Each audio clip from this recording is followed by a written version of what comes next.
Bonjour à tous, c'est Laurence pour Duo Naissance. Alors comme prévu, je vous retrouve aujourd'hui sur une troisième vidéo qui va vous présenter un outil temporel pour mieux gérer son temps, mieux appréhender le temps qui passe. Et ce sont des outils utiles pour les enfants, mais aussi tout à fait utilisables par leur entourage. Alors aujourd'hui, je vous rejoins pour vous parler du Synopte. Alors le Synopte, je me déplace, c'est ce que vous voyez ici derrière vous. Donc le Synopte, c'est ceci. Concrètement, c'est une horloge sur 24 heures. Je vais vous l'approcher. Donc c'est une horloge en 24 heures qui fonctionne par code couleur. Donc là, on a en vert le matin, ensuite en jaune le midi, en orange l'après-midi, en rouge la soirée, et en bleu la nuit. Ce qu'il y a d'intéressant, c'est qu'il est magnétique. Donc on peut y mettre des aimants qui représentent quelque chose. On peut avoir des petits aimants qui représentent le lever du soleil. Chez nous, par exemple, on est en vert, c'est le matin, donc on repère qu'il faut s'habiller. En rouge, c'est la soirée, on repère qu'on va se coucher, on met la robe de nuit, on se lave les dents. On peut mettre plein d'aimants. Ceux qui ont fabriqué le Synopte, celui-ci, on fabriquait aussi des aimants qui permettent de se repérer. On peut aussi en récupérer dans des jeux ou en faire soi-même. Là en bas sur celui-ci, il y a les jours de la semaine qui peuvent être également un outil pratique.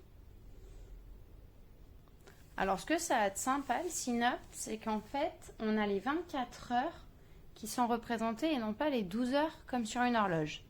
Ça veut dire que pour l'enfant, ça lui permet de se représenter le temps complet. Et ça lui permet aussi de voir que si on vient se coucher tard, couleur bleue, ça diminue la nuit qui est juste avant le matin. Et que l'énergie dont on a besoin le matin pour faire toutes ces choses, elle vient de la nuit où on dort. Donc, voir vraiment le cercle complet permet de bien se mettre en tête que le matin, tout ne redémarre pas à zéro.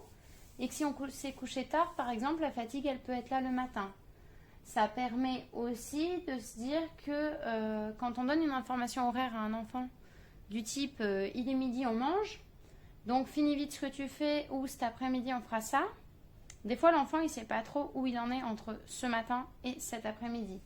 Bah là on a une plage horaire. Bon, le code couleur est un peu décalé. Dans les familles il pourrait être plutôt sur le 11-13 que 12-14. Mais voilà, on a une plage horaire qui est visuelle, qui fait la jonction entre le matin et l'après-midi. C'est-à-dire que cet outil, il ne permet pas d'être précis à la minute, puisqu'en fait, les tranches sont par demi-heure et quart d'heure. Il a une seule aiguille. Par contre, il permet de prendre en compte les temps dans la journée. Il permet aussi de pouvoir habituer vos enfants à des activités qui sont OK ou pas en fonction des codes couleurs. Et j'ai envie de dire que les codes couleurs reprennent peut-être, plus ou moins volontairement, ceux des feux tricolores. En vert, c'est le matin, on a un max d'énergie, on vient de se lever et on a du temps. C'est une plage horaire relativement longue, elle fait quand même à peu près 4 à 5 heures. Et on a de l'énergie puisqu'on sort de la nuit.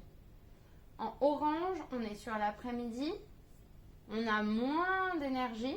On peut encore faire des choses, mais tout n'est pas possible. Et en rouge, en approche de la nuit, clairement, peut-être qu'il y a des activités qui ne sont pas compatibles. Ça peut être intéressant de creuser cette piste vert, orange, rouge. Peut-être que vert, c'est plus facile d'aller faire du sport et de la peinture à la maison. Et que rouge, il y a des activités comme les travaux manuels qui ne sont pas possibles, mais qui sont encore possibles en couleur orange. Après, évidemment, ce que je dis, ça va dépendre des enfants, de leur âge et de votre fonctionnement chez vous. À chacun d'attribuer les codes couleurs en fonction des moments de la journée et des activités. Mais voilà, ça peut être une base commune à chacun.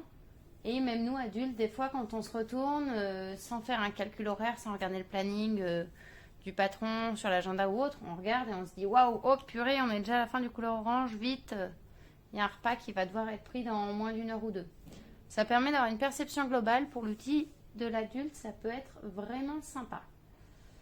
Voilà. Donc cette vidéo, c'est la troisième sur la gestion du temps. Elle complète la première, où je vous proposais les listes d'envie et notamment les applis qui peuvent aider dans la gestion temporelle.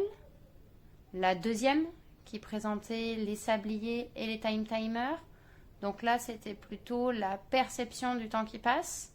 Et celle-ci, c'est un outil plus global puisque c'est un outil des 24 heures.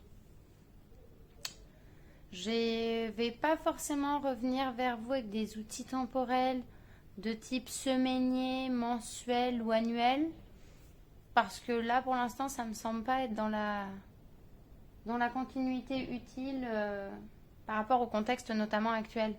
Dû au confinement, dû au contexte sanitaire qui fait qu'il y a beaucoup d'activités qui s'annulent. On n'est plus trop sur des organisations d'un point de vue mensuel ou annuel. Et même le rituel semainier, comme malheureusement très souvent il saute et qu'il faut s'adapter. Pour les enfants en ce moment, être plutôt sur des plannings courts, comme le circuit des 24 heures, peut correspondre plus à la situation sociale et aux contraintes ou possibilités auxquelles on est confronté en ce moment. Voilà, je vous remercie à tous de m'avoir suivi. C'était Laurence pour Duo Naissance.